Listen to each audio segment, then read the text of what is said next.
Alex Fink is the founder and CEO of Otherweb. They're a public benefit company that's reshaping the digital landscape by addressing the problem of low quality content by providing a curated ad free digital experience, eliminating clickbait and misleading content.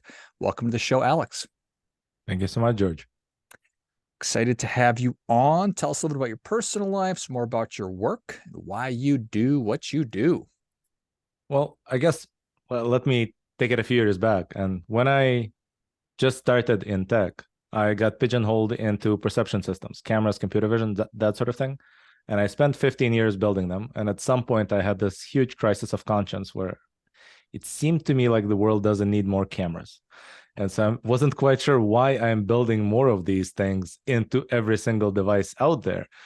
Everything from traffic lights to drones to rifle scopes to pet monitors and baby monitors, right?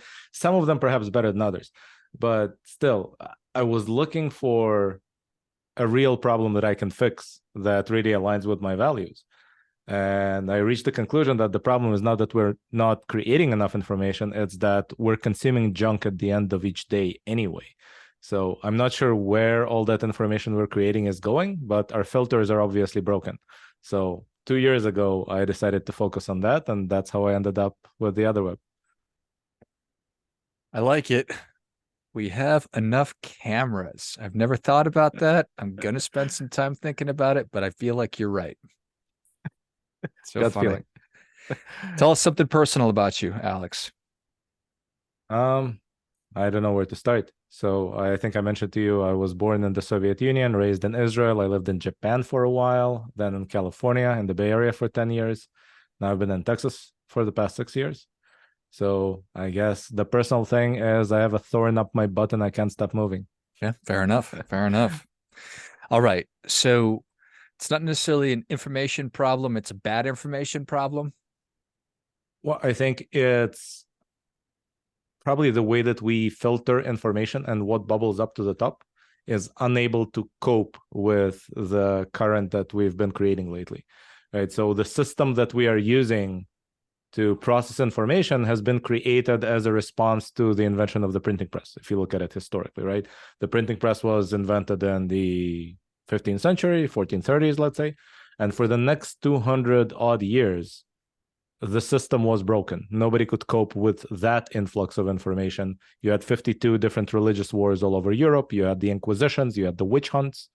And then 200 years later, you have the scientific method and peer review, and then the Enlightenment. And now we have Enlightenment era tools.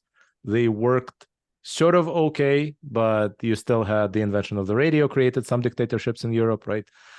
You had some transition periods, but we survived them for the most part. But the internet seems like it really broke everything. And now we have a situation where we need new methods because the old methods probably don't scale. And if you think the internet is a problem, wait until generative AI actually becomes more widely adopted, because then the amount of information that we're seeing now will be negligible, right? It will be 10x just a few years from now. But if we don't have new methods to filter it out, then everything we're consuming will look like the spam folder in our emails. So generative AI, really as succinctly as you can, explain why that's going to change everything. Well, essentially, the new large language models like ChatGPT that's been in the news lately, right? They are really good at creating text that looks a lot like what humans would create. Why? Because the entire basis of that model is essentially looking at text and predicting the next most likely word. And so, based on everything they've read from humans, they are able to produce content that looks a lot like human content. Now, it's not original. It's not super thoughtful for the most part. It's just predicting what is most likely. But it looks very similar to what a human would create. So, if I was trying to do great investigative journalism, I wouldn't use ChatGPT. But if I was trying to create clickbait articles all day, I would. Right. So I think what is most likely to happen once these tools become more widely adopted is the amount of low quality content is going to increase 10x, 100x, just because all the people creating it will become that much more productive now. Whereas the amount of high quality investigative journalism, let's say, or research studies, is not going to grow by all that much. So the signal to noise ratio is going to go down. If you don't develop a filtering capacity to match that, then you have a problem. That makes a ton of sense. So the whole bubbling up thing, I think, is a great way to sort of think about it. Right now, we've got, and even, well, we had the printing press. You talked about how that became sort of a weaponized thing for manipulation or propaganda and getting your point across and influencing. And then the Enlightenment happens, the scientific method, and we sort of figure it out. And then the internet comes and washes all that advancement away. And Yeah. now we already feel like there's just it's just crap everywhere and it's just spam. And now with generative AI, it's going to be exponentially worse and it's going to break all of our brains. Is it the same? All right. So it's a big problem. Enter Otherweb. How are you tackling this? How are you going Well, to save us, Alex? well, hopefully I will not be alone in this, and there are others working on the same problem as well. But our first approach to this was, if we're going to help people consume higher quality information, let's try to learn how to measure it first. So the first thing we did before creating any platform was just to create a bunch of AI models that evaluate content along some axis. Like, is this clickbait or not clickbait? That's a relatively well-defined, narrow question that if I ask 10 people on the street by showing them the same articles, they will likely agree with each other within some margin of error, right? So we can train the model to do roughly the same thing because that's what AI is really good at, emulating humans and being almost as good, but much faster and much more scalable, right? So we created about 20 of those and we aggregated their outputs into something that looks like a nutrition label. And we started putting that on content, or rather allowing people through an extension to see that alongside an article that they are reading. People really liked it, but an extension means an extra click when you're reading something. So all the feedback we've gotten was, make your own platform so I can get the article and the nutrition label in the same spot. So that's how we created the Otherweb. It's a platform that basically crawls the web to find every news article, commentary article, podcast, research study, Wikipedia entry, everything it can find. Filter out the things that are obviously bad because they trigger some red flag.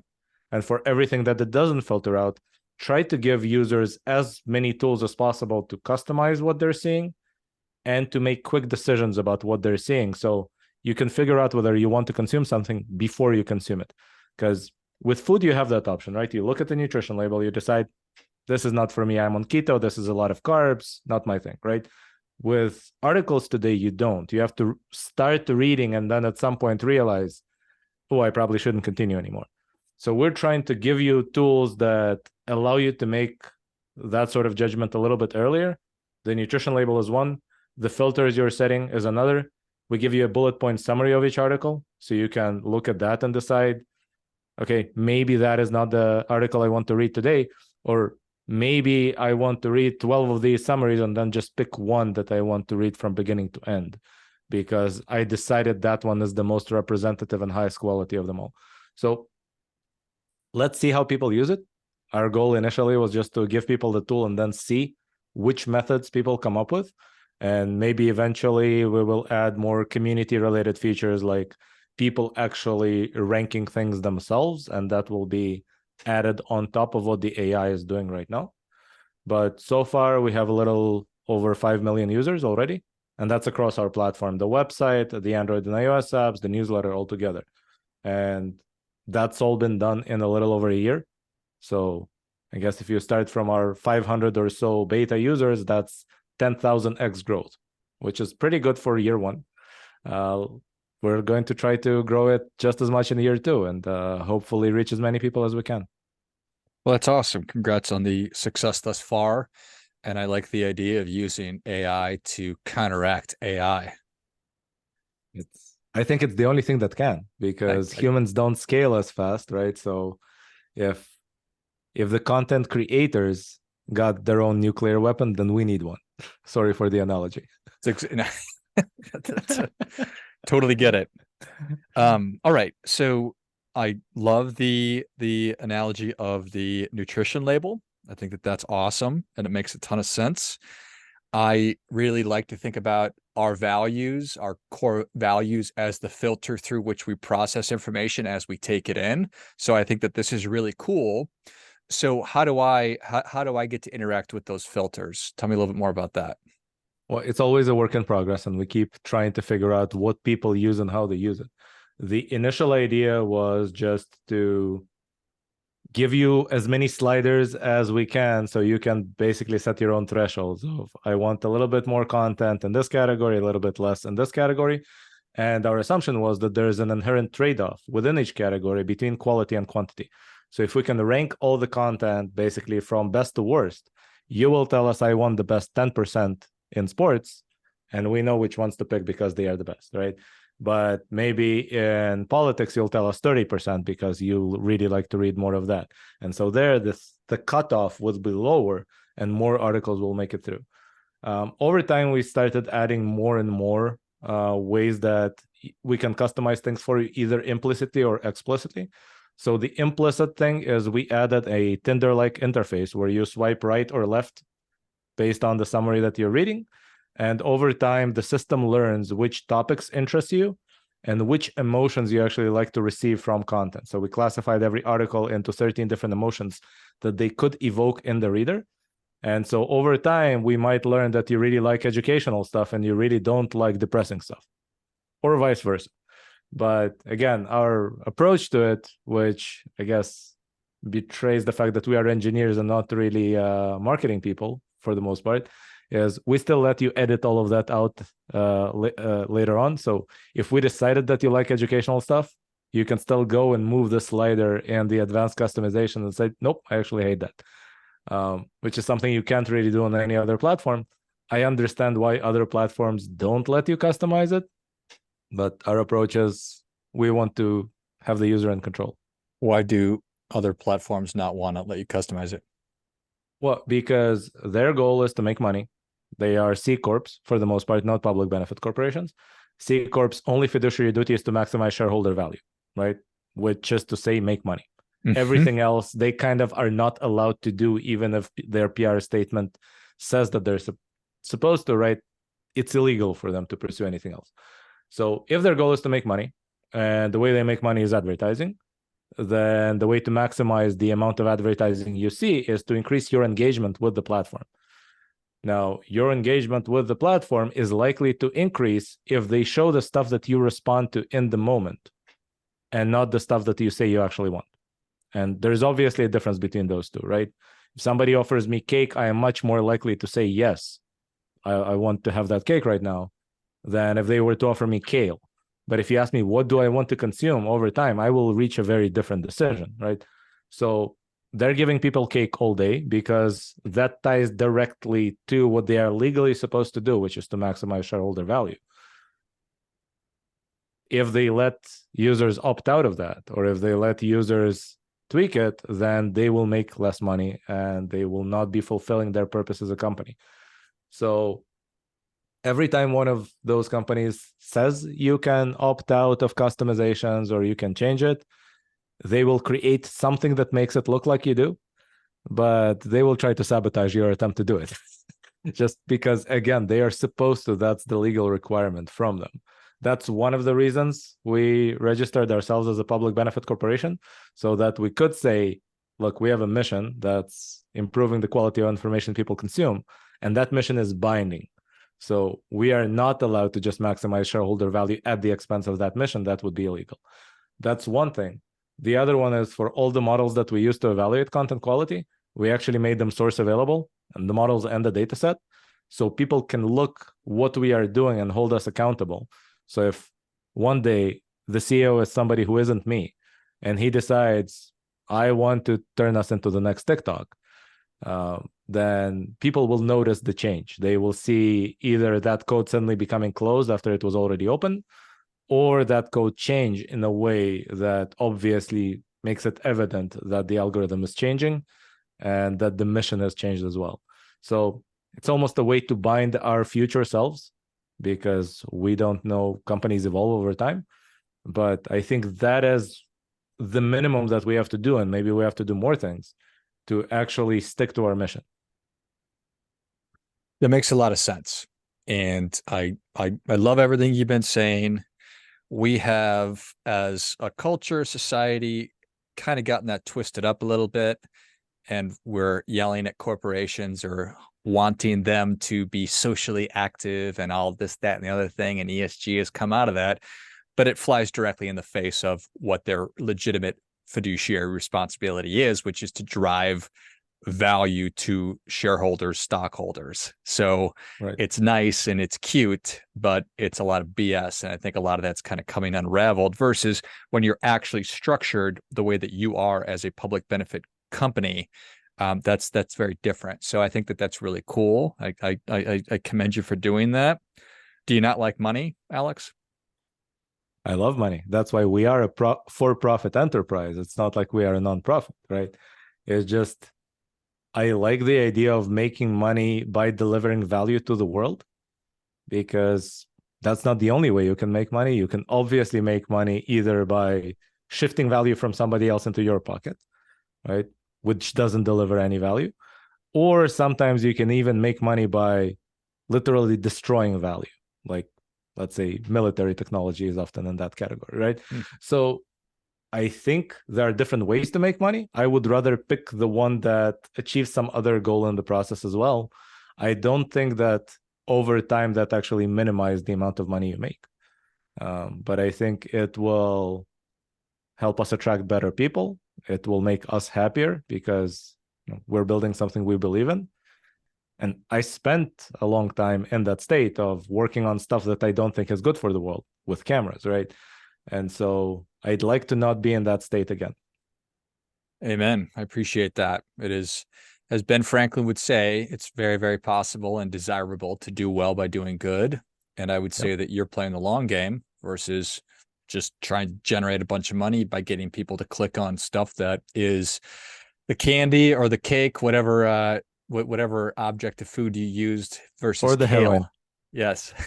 That's exactly right. So tell me a little bit about the actual user experience and how people can start using it.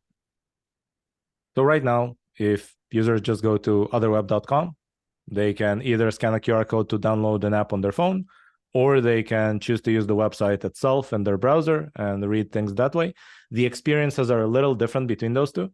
The app, as I mentioned, is a little bit Tinder-like, which some people would say contradicts the way that we are presenting our content as higher quality content, but I don't think so. I think it gives us the ability to get more direct feedback from people on what interests them as opposed to what is candy for them, right? So that is the engineering problem that method solves. On the website, it's more of the traditional scroll through a bunch of text and one article comes after the next. So whichever experience works better for people. And then there's also the option of signing up for our newsletter, which is just 10 articles you get once a day. And that's basically everything that you need to know. And that also comes in the form of short bullet point summaries for each, with a link in case you want to read more. So whichever method works for you. In my experience, older people tend to pick the newsletter. Younger people tend to pick the app. People who are somewhere in the middle tend to pick the website. But if you feel young at heart or old at heart, it's all up to you.